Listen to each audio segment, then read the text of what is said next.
The advice and opinions expressed by the host of Autism Live and her guests are meant solely as suggestion and should not be in any way construed as child-specific advice. The Center for Autism and Related Disorders advises working with a board-certified behavior analyst who has experience with autism before starting any intensive behavioral intervention. Any choices you make in determining your child's treatment are completely at your own discretion.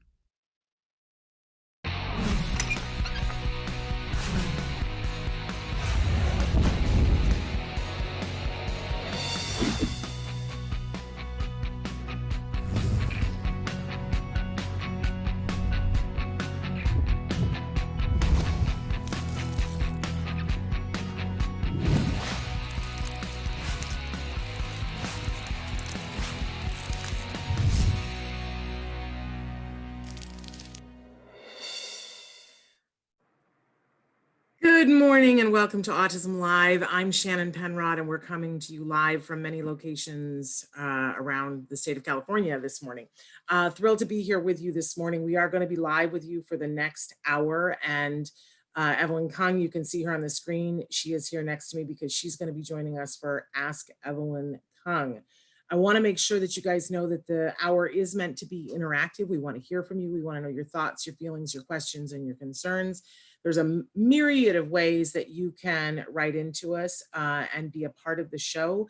If you want to, you can go to autism-live.com. There is a live feature at the bottom. I will tell you that if you're watching the show live, you're probably watching us on Facebook or YouTube or Twitter or Periscope. The two most convenient ways to write in right now with current setup are on Facebook and on YouTube. We encourage you to write your questions in early, starting right now. We do have some questions that we got throughout last night and a couple of days ago, but we are taking questions live. And I know sometimes you guys get frustrated and you're like, how come she's not taking my question? There's like this tipping point where people start about 20 minutes into the hour, everybody starts to write in, and then we don't get through all of them. So I really encourage you to write in early and often. Persistence also wins the day. I want to remind you that we do podcast to many different sites and more coming, that we are now not only will we podcast to YouTube and you can watch us still recorded on Facebook and Twitter and Periscope, but we're also a free download on iTunes. And you can choose, you can just download the audio or you can do the audio and the video portion. We're also on Deezer, iHeartRadio, Spotify, and a few more. We just started doing, I can't remember what their names are. Ghana, we're on Ghana, and there's another one too, I don't know, but more coming. So we're very excited about that. Before we get to Evelyn Kung, I gotta take just a couple of minutes because in the last couple of days, so many people have emailed me and about a story that has been unfolding in the news. Of course, I'm talking about the young man who was shot several times in the state of Utah.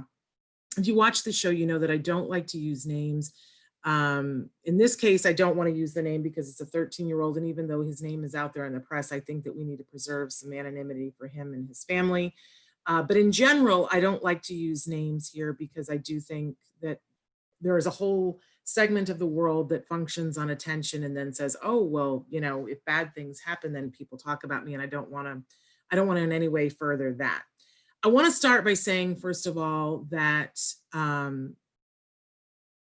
feel so badly for this family and for this mom, because if you know the story, you know that she called the police and asked for a crisis unit to come to her house because her 13-year-old son was having a meltdown. She reports that it's because she went to work for the first time in a year and he was having extreme separation anxiety. She needed support, she needed help. She was asking for them to take her child, I guess, into custody for a mental health situation. And that instead what happened was that they came in within 5 minutes, shots were fired, and this young man is in the hospital and recovering from multiple gunshot wounds. And it's not the first time that we've heard this.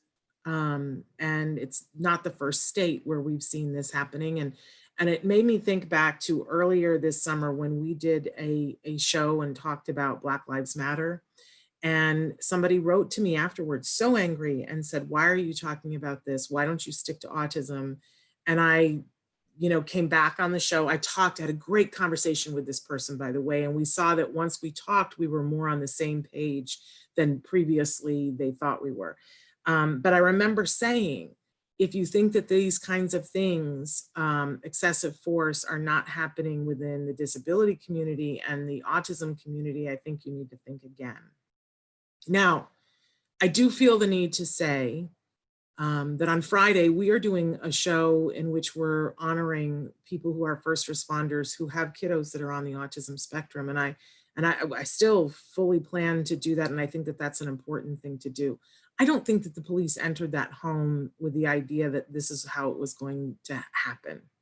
I'm a former teacher, so I'm about training. And I understand that the police department is reporting that they have done mental health training with the police. But I said to somebody last night, when you send a hammer to do the work of a spatula, you cannot be surprised when the outcome is not what you'd hoped. And as much as we can say that we, in some cases, we're giving some training to the police, I don't think it's the right training. And it's a very scary proposition. But when we say that more than 2% of the population is now on the autism spectrum, if we are not fully educating our police to respond in a different way, and I think this does, it's a different situation, but it goes hand in hand with Black Lives Matter. Until we have a police department that functions in situations where they are appropriate and have appropriate training for that, and we have other people who are trained to respond in other ways to other things, we are going to continue to have problems. So it's training and sending the right people to do the right things. This is my opinion. I'm poor Evelyn. She's forced to sit here and listen to this, but I want to be clear for us. I just felt so powerless the last couple of days. Like, we do all these things and the work is not done and you feel powerless. And if this can happen to this 13-year-old, the truth is that it could happen to anyone. And if it could happen to this mom, it could happen to anyone. We reach out and we ask for help, and then help arrives and it's not helpful. You know what I'm saying? It is important that we do perspective taking. For any of us that are parents who have had our children have a meltdown, if you can honestly sit there and say that you weren't afraid, I say congratulations to you, because I know tons of parents who are afraid when their child has a meltdown. They're afraid for their child's safety. In some cases, they are afraid for their safety. This is a very real thing, and we can't sweep it under the carpet, and we can't just rely on police to school themselves and to know what to do. I think as an autism community, we have to start at home. We have to school all of ourselves in how do we deal with a meltdown? How do we handle it? How do we de-escalate? How do we recognize that it's coming? How do we know what to do to help our kids in those circumstances? And then once we have that, those of us who have that, need to work to train police and to train politicians to understand that the police are not going to be the right people to respond to this circumstance. And even though they are not the right people, they have to be trained, because sometimes they're going to find themselves there anyway. And that what we are seeing, and this is the parallel that I see behind Black Lives Matter, is that we are sending people into a situation and they are bringing their preconceived notions of the world and their prejudices. And they are looking at a situation and they are basing their reactions, which are going to be fear-based, when it is a situation where they don't feel in control, and then they are reacting on their prejudices.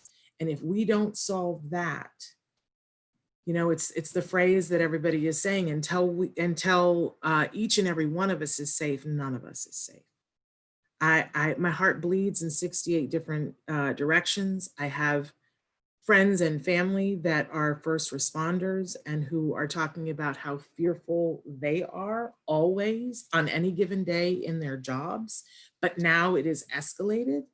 And I feel horrible about that, but where does it stop?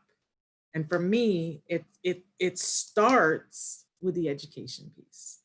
And we can say they need to learn that, they need to learn that. But here at Autism Live, I'm going to take the tack with all of us that we need to learn what to do. And I do not think that this mom responded in any way that was inappropriate. She did what she had to do, and she gave information to the police and said, this is how you should handle this. And that did not happen. So I don't know. That's what I have to say. We're going to continue on the show to talk about how do we help our children? How do we teach our children how to react to the police? We'll continue to advocate for reform so that there are more social workers. We'll continue to advocate for police getting training that really works. Years ago, when I was a college professor teaching a communications class, one of the gentlemen who was in my class, it was a night class, and he was the chief of the fire department, the local fire department. And one day I remember, I will never forget, he was telling me about an exercise they had just done with his new recruits. And he said, Shannon, I can train these young people and I can train them and I can teach them everything there is to fire. But when they're in a fire, it's an entirely different situation. And so he does an exercise every year where they find an old building and they burn it down. And they send the young recruits in to see what it is like to be in there. Because he says, everybody, you know, when you get the smell and that you can't see anything in a fire. And he said, nobody can prepare you for that until you're there. And I do think that as an autism community, we need to be more open. It's hard because we don't want to be telling on our kids, but we need to be showing police what a tantrum meltdown looks like. We need to be really transparent with them and go, this is what this looks like. And my child can be this much better 10 minutes later. They are not like this all the time. It's hard. It's really, really hard because none of us wants the world to see what our children are like when they are not themselves and not at their best, right? But we got to do something different. All right, I'm done. Off the soapbox. Evelyn Kung is here, and she is the amazing person at CARD that we all run to for clinical advice. Evelyn, talk to us for just a second here about what you do at CARD. And thank you for being here. And sorry that you had to sit there through all of that. No, thank you for addressing these issues because I've been in the field for 30 years now and I've seen a lot of mess. I've seen a lot of good things with the police, but I've seen messes too. And, you know, when I saw this article on this child, I just thought, oh, you know, the tense and the stress on both sides, you know, for the first responders and for the families experiencing, you know, the safety, you know, worries. It's always been there, but I think right now it's even worse. You know, it's intensified on both ends. People worry about the safety on both ends. So it's very legitimate, everything that you're talking about. I mean, I have stories and stories, unfortunately, on the good and the bad of these experiences. And so I am, I'm at CARD. I've been here for almost 30 years. When I came into the field, every time I said autism, people had no clue. They'd be like, oh, autistic?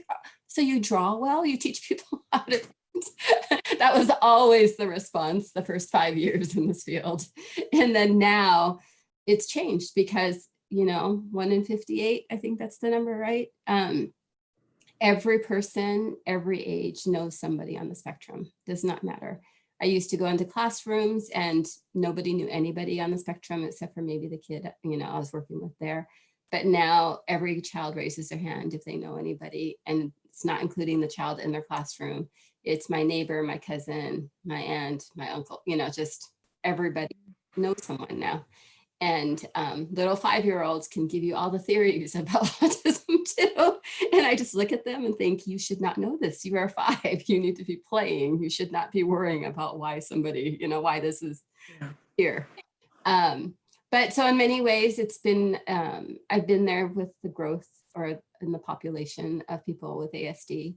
And I've seen, you know, all the different, you know, treatments come in and out.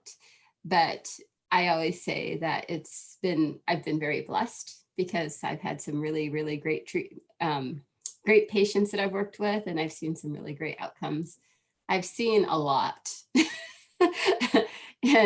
And that's why Shannon says, like, when people don't know, will come my way. But it's a lot of it has to do with just like 30 years ago, nobody knew anything about people on the spectrum. So it was figure it out, you know, sit there and problem solve. And to this day, I still say that my favorite thing about this job is working with the families and helping them problem solve where they're at.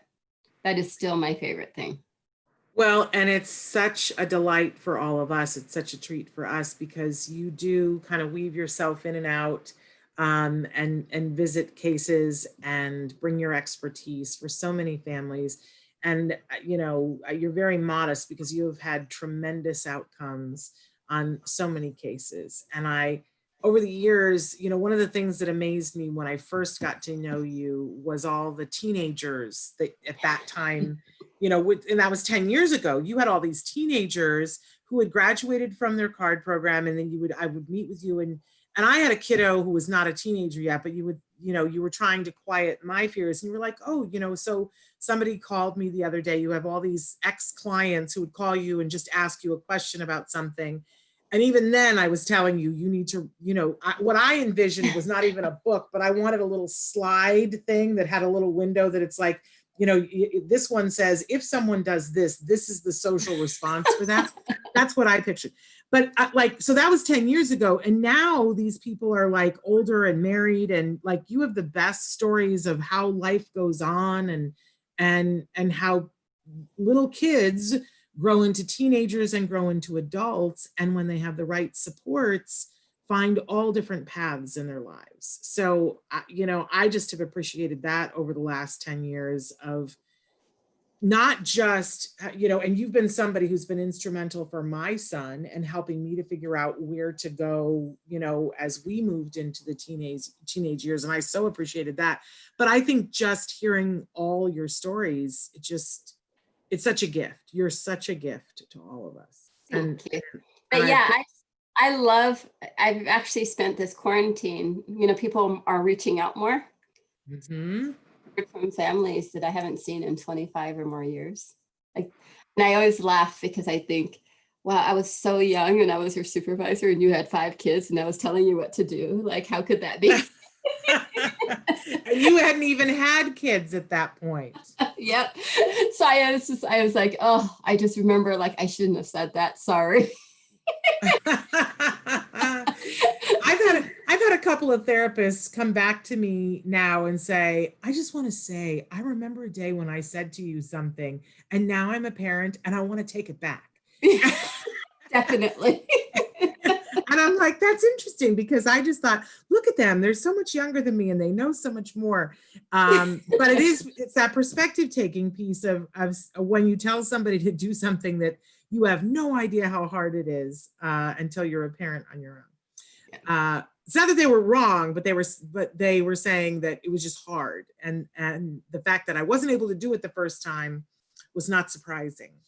Well, I think I could have said it in a much better way.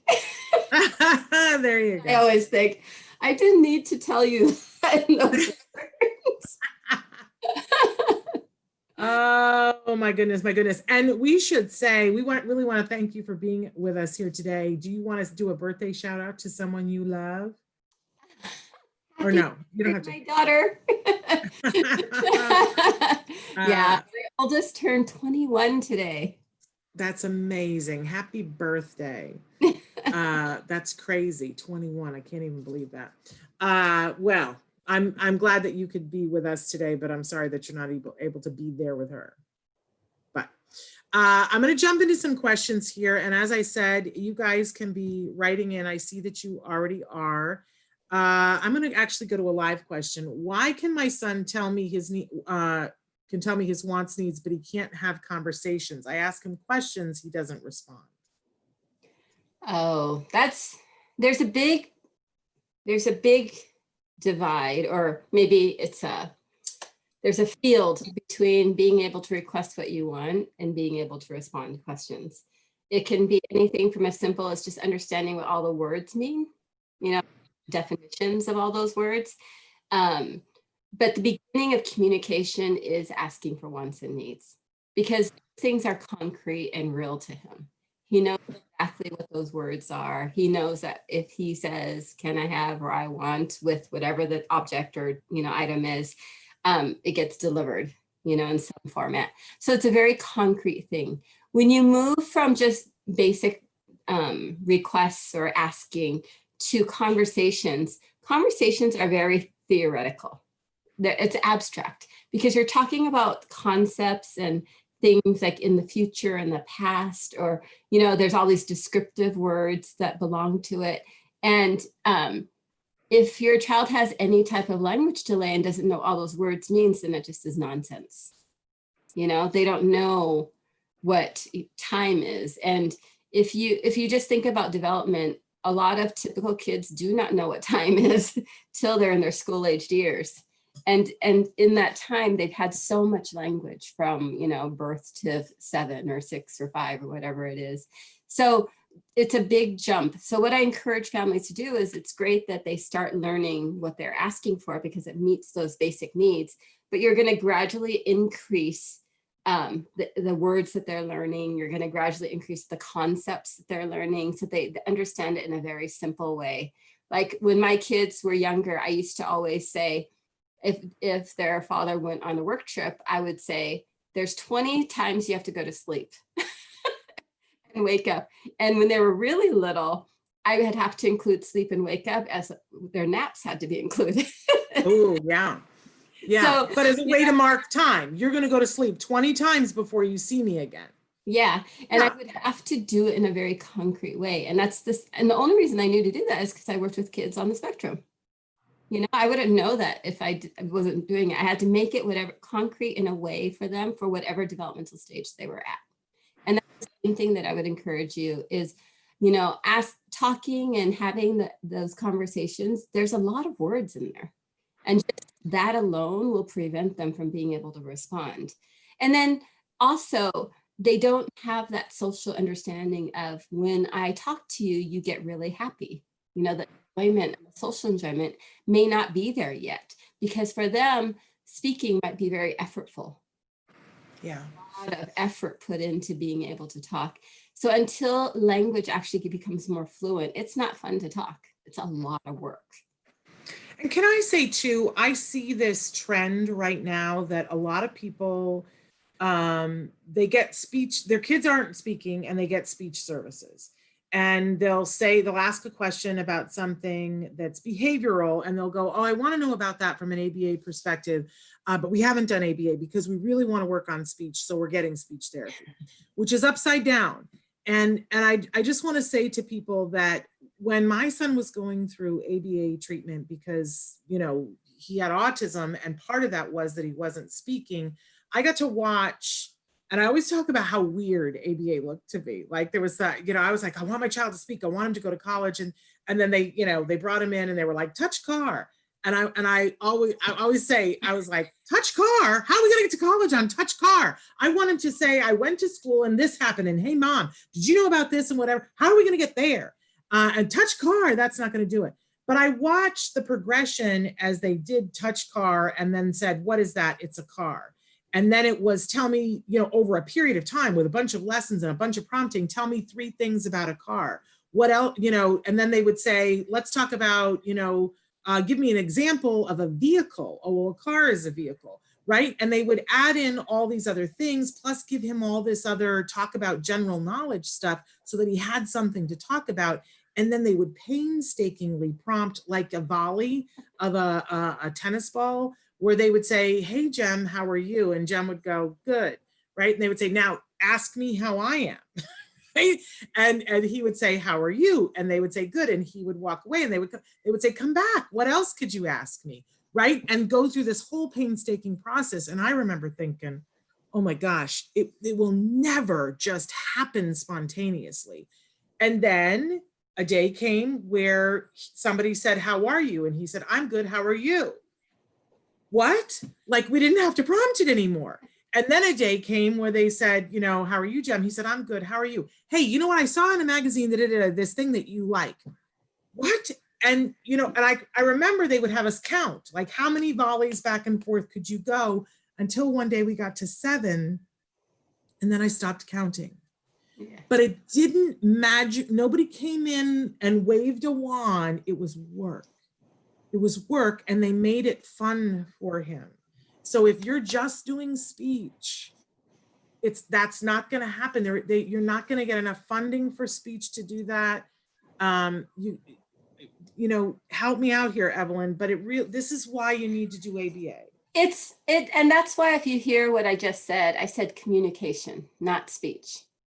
Because it's communication that they need to understand first. Because once they realize I say these words and suddenly it appears, that's the beginning of communication with somebody.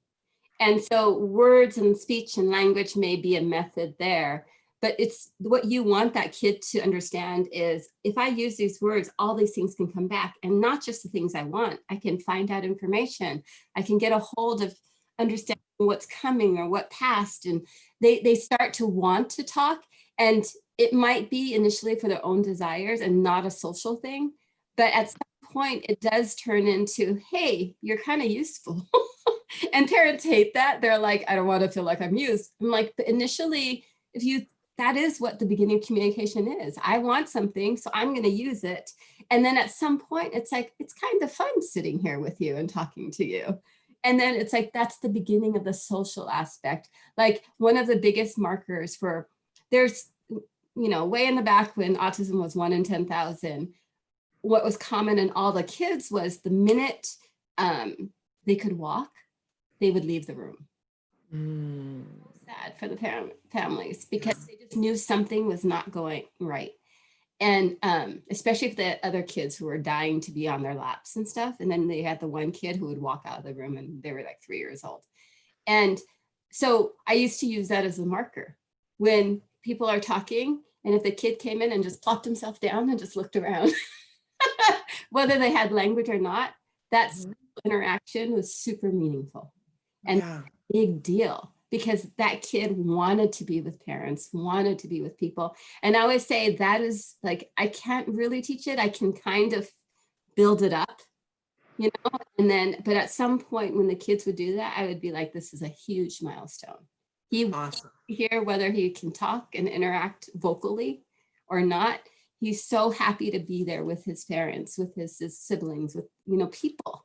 And, autism is a social delay, it's a social disorder, it's not functional. So that I always use that as a milestone still when that kid comes and wants to be there. And then we can talk about what they're doing when they're there with you, that's the other thing. But there is just like, it slowly builds up. You have to be patient. It's really hard. But if your child is mending, there's a lot of hope there. And that's what you need to cling on to. There's a lot of, skill that's going to come and you keep encouraging it and keep reinforcing it. And that is the part of ABA that makes it, I think, really effective. Yeah, and please don't expect that to all come from speech. It won't. It just, that's not what they're trying to accomplish in that half hour, even hour and a half that you're getting a week of speech. If you're interested in getting ABA, want to encourage you to look and see who the local ABA providers are. Obviously, I love me some CARD. They're the ones who gave me my child back. And of course, Evelyn works for CARD. You can go to centerforautism.com to find out if they're anywhere near you. I also want to say too, that if they aren't, or if you just want to get some more information about some of the lessons that we're talking about, Skills Global and IBT, which is the Institute for Behavioral Training, sends me a weekly thing to let me know what their free options are for you guys. So this week for ABA parents and guardians, it says we will continue our free IBT parent e-learning course, Parent Useful Strategies for Your Home. So if you want to know more things about how to make things work at home, they're offering free video trainings. Normally there's a cost associated with these, but they're offering them free this week, Parent Useful Strategies for the Home. For the educator community, and you can tell your teachers, your child's teachers about this, they're offering their free IBT educator e-learning modules, Educator Impact on the Classroom, and they're offering those to teachers for free at no charge. I'm going to give you a phone number in a minute for your teacher to call. They are also continuing to offer their Registered Behavior Technician 2.0 training course. That's what beginning therapists, the course that they learn, it's about a 40-hour online program before they go on to get their certification. They're offering that free for our parent audience on a case-by-case basis. You have to call and ask them for it. Say that you're friends and you're in the Friends and Family program with Shannon. And then in addition, they are giving a 10% discount on all skills products for anyone that says that they saw us here. And the phone number to call, are you ready for this? It's 877-975-4559. Again, that's 877-975-4559. Now, many of you have written to us and said you're out of the country, and that's not an easy thing for you to do. So they've also included an email this week, training@ibehavioraltraining.com. That's training@ibehavioraltraining.com. And that is what we hear from the folks at Skills and IBT this week. With your permission, Evelyn, I'm going to move on to the next question. Good morning. Can ABA provider provide kids an instructional aid or school shadow during online school this year if they are already engaging ABA therapy with CARD? This is like the question of the day. Does the ABA have to sign a contract with the school district, or is that through your medical insurance? His teacher said she was going to look into the possibility of an instructional aid. I remember during our intake, the lady told me they might be able to help with an instructional aid and school shadows in the school for academics, but not in the home. What my son is having therapy for. Maybe the school might be able to provide one, but I rather than have ABA experience, so I thought I'd ask about how that works. Okay, where do they live? That's the big question. Yeah, if you can write in and tell us what state you're in, and even potentially what school district, I will share that with Evelyn. I don't necessarily need to share that with the world, but it really, It varies. sort of, right? Yeah. So in the US, if you're in the US, you have what's called FAPE, free and appropriate education. Okay. So every child is guaranteed that. And, that's the beginning of this. If you have health insurance funding, your health insurance funding has medical guidelines, medical necessity guidelines. And that funding is for medical necessity. And that means it must, whatever your CARD person is working on, their ABA person has to work on things related to the core symptoms of autism. And it has to be from the medical viewpoint. They should not be using that type of funding for anything academic, because then that would belong to the school district. And what we try to talk to families is there is some overlap. Let's say if you have problem behaviors, if your child's having a meltdown and tantrums, it's going to affect school learning, and it's going to affect medical necessity guidelines, because the safety of your child is in jeopardy. So there are a few things that overlap, but for the most part, you need to work with your ABA person to figure out what are the goals that they've set, because there are school IEP goals, and then there are your medical necessity goals. And depending on the funding is what you can use the therapy for. And some schools have been, we work with some districts where they're like, no, you can, we want your CARD person there, and we fund CARD and to be there with our child, your child through Zoom or the internet, through classes, to still prompt and all of that. But the thing is, a lot of schools have specifics like, yeah, you can't be in the home, because they don't want the liability of having somebody at home. And so they're saying you can help, but you have to do it through Zoom. And in the same way, some insurance with medical parity, insurance can't limit where a service is happening if they're giving medical necessity, because if a person is diabetic, you can't say that they can't have their insulin when they're in the school setting. So that's an aspect of on the medical side. So you really have to work with your BCBA to see what the goals are for academics, and what are the, that the school's given and what they're approving, and then what is given on the medical necessity side. That said, we have had some schools come to us and say, you cannot be there, to support school.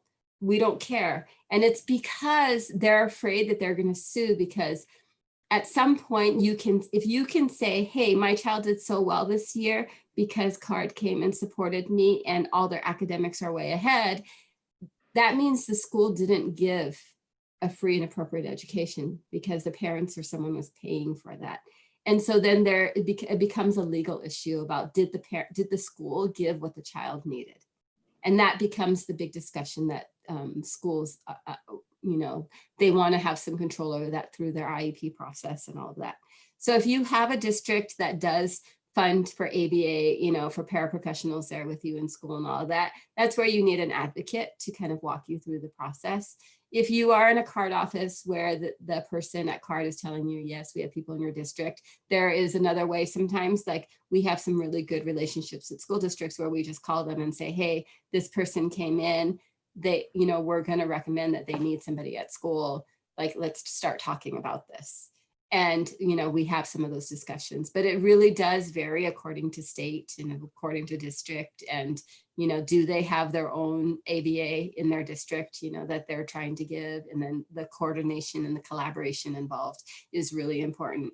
But there is a way to do this. It's just what we say is go to your district. If your district is saying, hey, Zoom is not working, my child cannot learn with the therapist on the other end, you need to try it, show that it doesn't work, go to the district and say, hey, this is not working. I need the person in my home.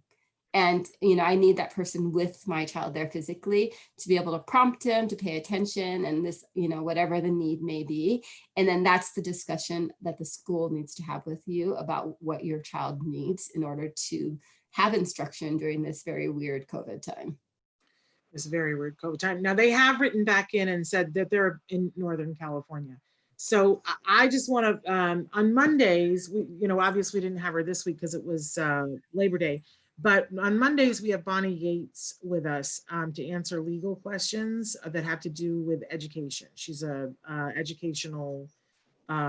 special education lawyer is what she is. And she's with the Tollner Law Offices, and they have offices in Northern California. So they handle cases in Northern California. It doesn't mean that you necessarily need to put a lawyer on retainer, but I always say, it'll take you at least a half an hour to fill out the paperwork to get the free half-hour consultation. It'll be worth your time. Just sit and say, what are my options right now? And they'll give you a plethora of options. And you may decide to retain a lawyer, or you may just take the information and do exactly what Evelyn said, but have your ducks all in a row to talk to your school district. But since Bonnie's law firm is where you are, I would wholeheartedly recommend having a conversation with her about what you're going through. She talks about it on the show all the time, that it's like the wild, wild west right now. School districts do not know what to do. No one was prepared for this. They're trying to figure out what to do for the general population, let alone what to do with special education. And in some cases, families are getting the kitchen sink. All they have to do is raise their hand and have documentation and say, we're not getting education. Here's what we'd like. And school districts in some cases are giving it to them. In other cases, they're not. It just depends. But I would recommend having a conversation with them.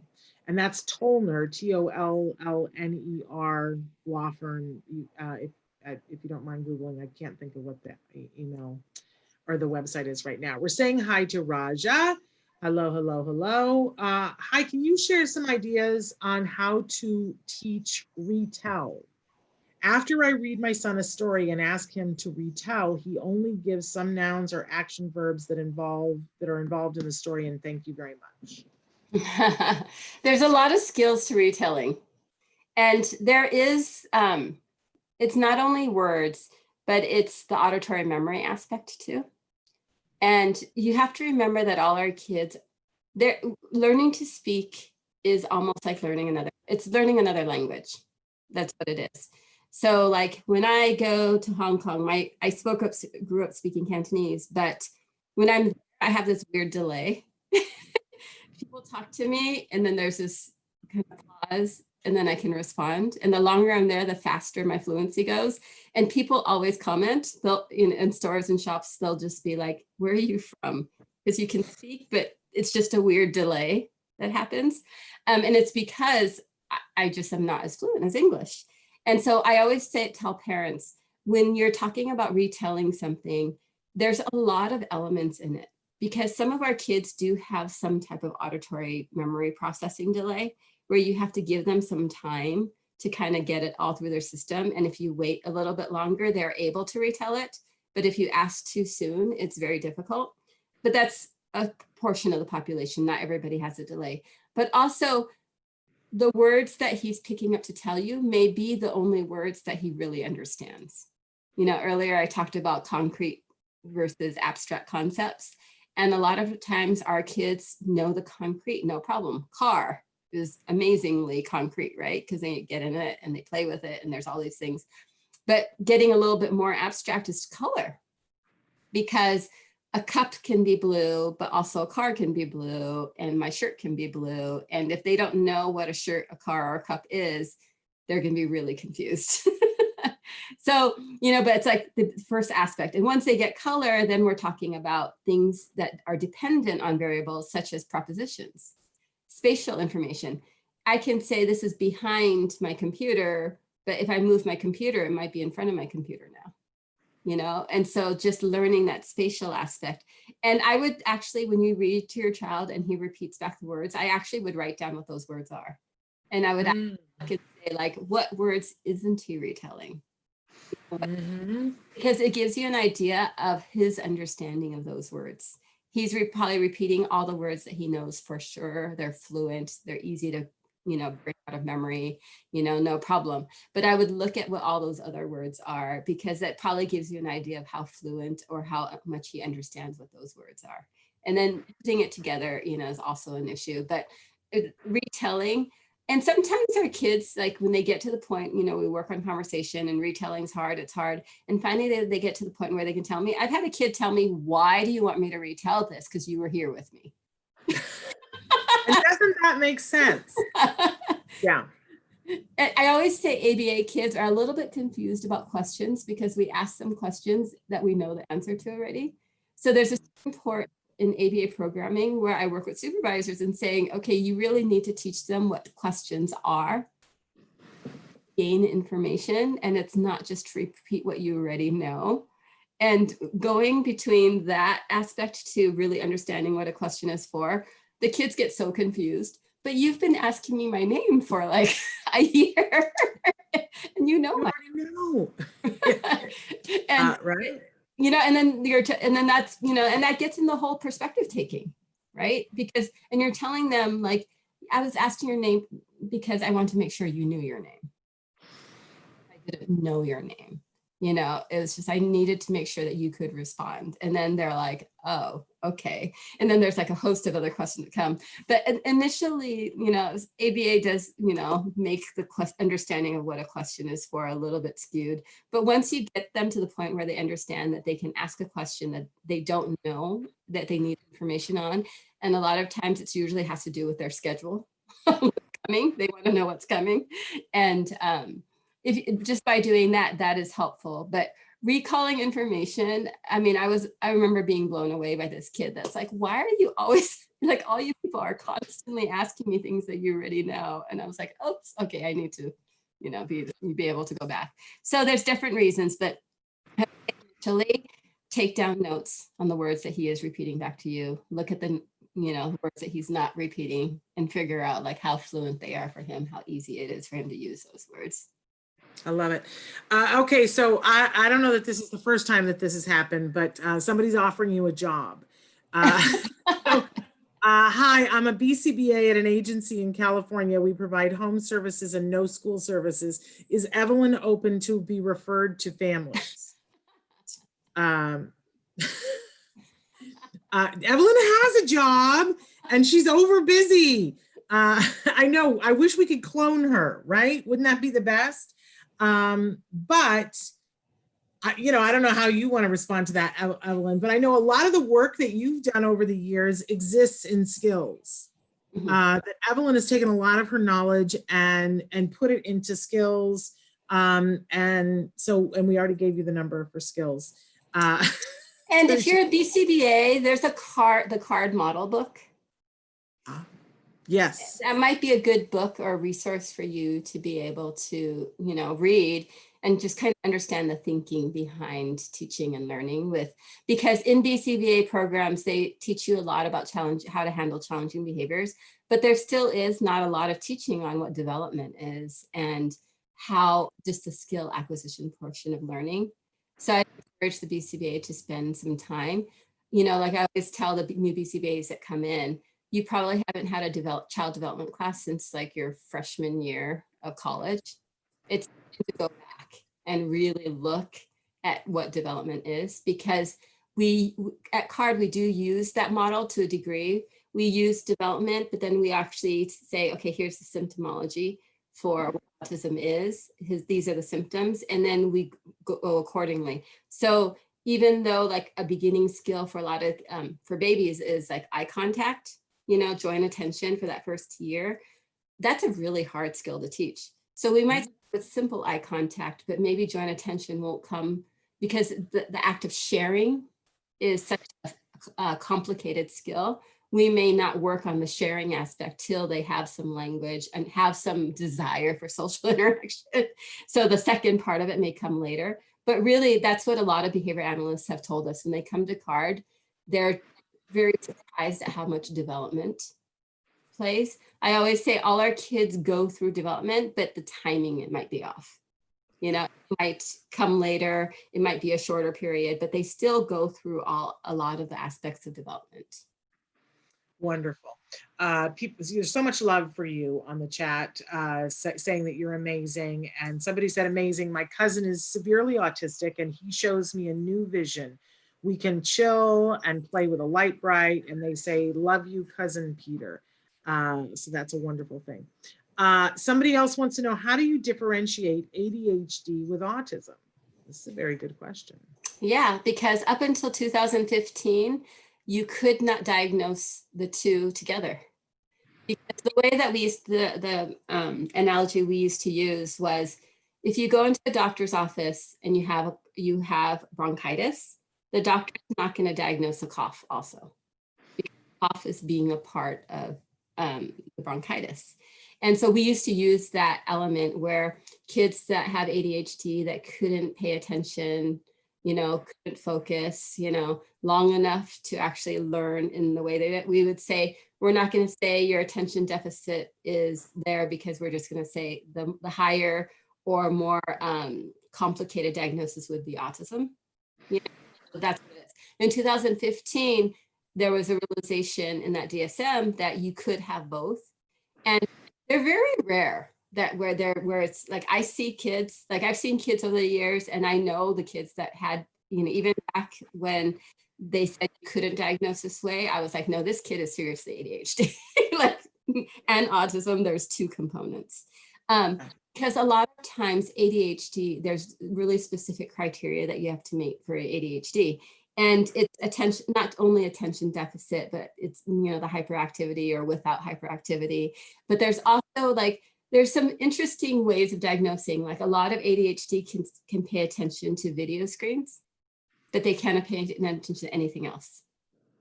But video screens is, for whatever reason, is an exception.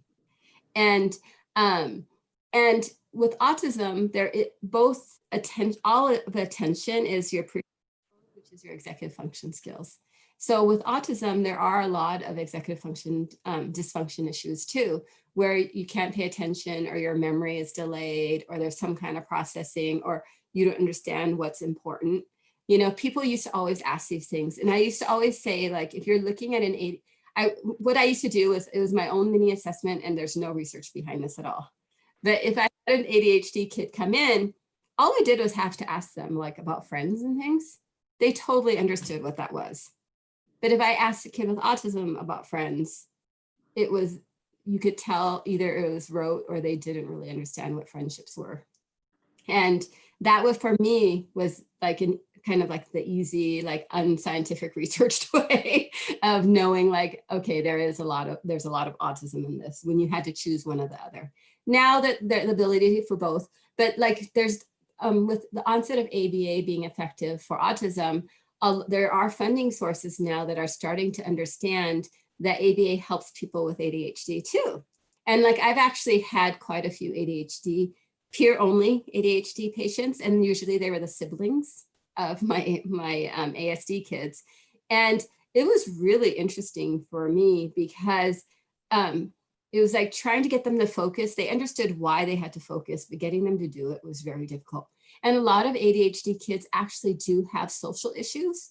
It's not the understanding of the social issue. It's like when they can't pay attention long enough to have a conversation or to share some kind of enjoyment with somebody, it's hard to develop friends because people feel, that, because you can't pay attention to me, I'm going to go do something else, with someone else.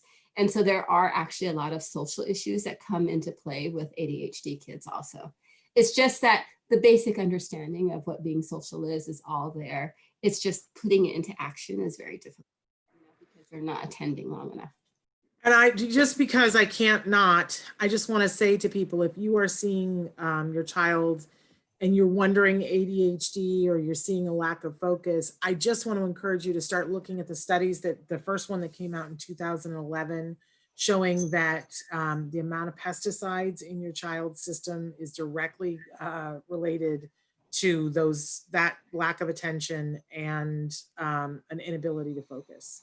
And then you will be like the rest of us and start to, there's no way to have no pesticide in a person's diet at this point, but to try to get it, excuse me, as low as possible. And then you will find yourself wanting to know what the dirty dozen are, which are the 12 things that you this year, and it changes every year, the 12 things that you will not eat unless they're organic because they're covered in pesticide. And the clean 15, which gets longer every year. They add things to it, things that you can totally buy conventional. You don't have to buy them organic because the minimal pesticides, if any, are used even when they grow it conventionally. But getting your child, as clean of pesticides as possible is something that I definitely think people should at least look at. Look at the studies, because I poo-pooed it. I was like, I just don't think that that's a thing. And then when I did the research, it was like, whoo, I won't go into the whole thing right now, but when you understand that pesticides are a neurodisruptor, I thought pesticide, it means it kills the bugs. It isn't. They're neurodisruptors. And what they do is they disrupt the bug's ability for its brain to talk to its arms and legs. And what it does is if given a certain amount of pesticide, it makes the bug's legs and arms move a lot so that they're too busy to concentrate to eat and they die of starvation.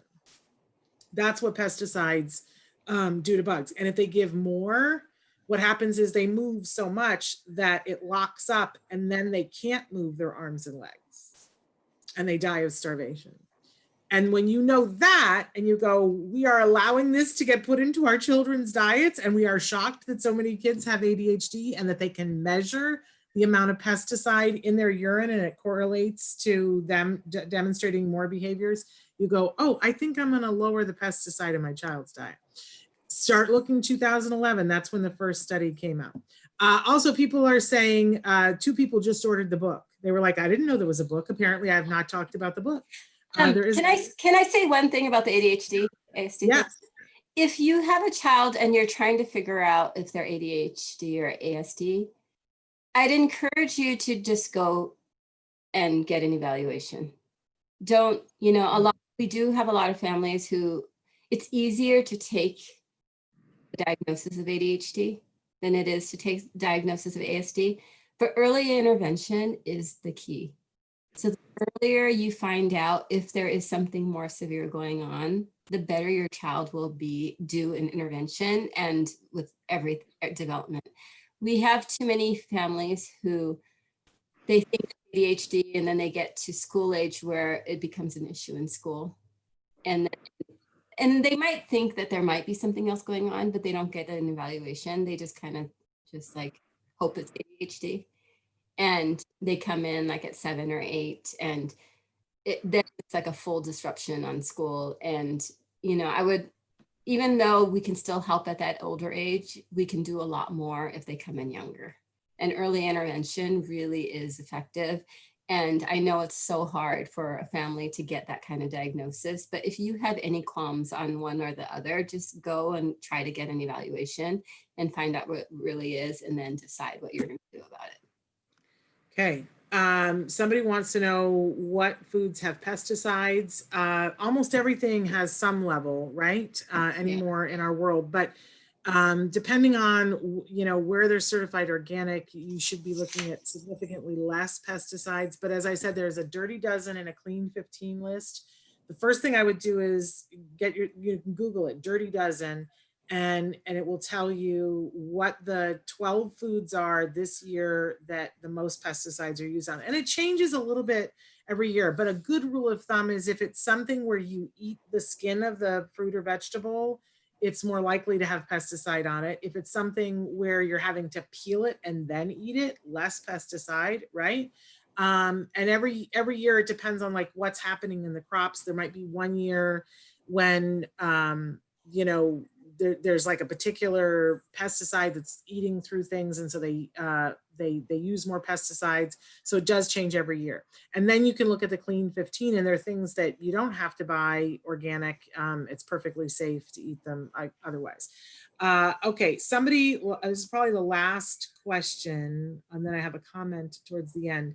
But somebody wants to know how fast does a 2.4-year-old boy recover who's currently saying his first word? Hey, you know what? I can't guarantee the progress of any child, but if he actually vocalizing his first words and he's 2.5, it can happen. The fastest I think it's happened for me is like by preschool.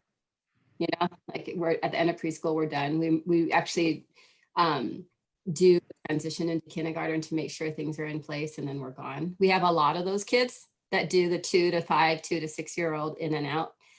That's full 40 hours and intensely working on it. And then 40 hours a week. 40 hours a week. 40 hours yes. of quality ABA a week done by therapists, and then family doing more after that. I just want to be clear. Yes, and full collaboration with schools, working with the school, allowing aides in, allowing, just the whole discussion.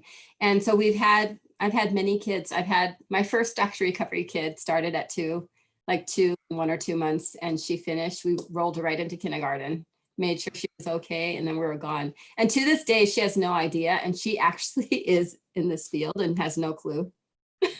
And the parents have just chosen. And when she was around 7 or 8, because I would go in at holidays and just say hi, she was like, "Why don't you come play with me anymore?" And I was like, "You have your own friends. You don't need it." And she was like, "Oh, okay." And that's all it was. And then we have other kids who come in at 2, and maybe their things get complicated, and then they leave around 7 or 8, if you're on the recovery end.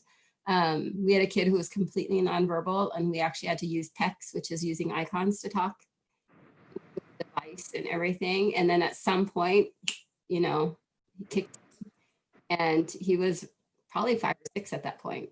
But once his visual memory kicked in school, he learned how to read, and the structure of it was helpful. Then, we stayed with him till he was 10.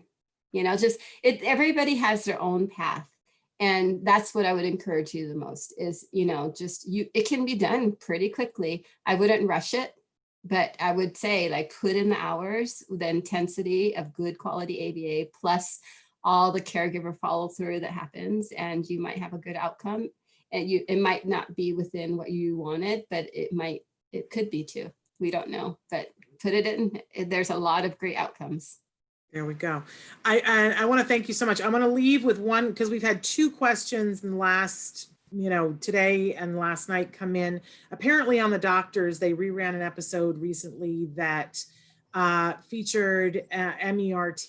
And so we've had people writing in and asking for opinions. And I just want to say, I don't have an opinion yet, but I really want to encourage people to go read what John Elder Robeson has written about going through it as an adult.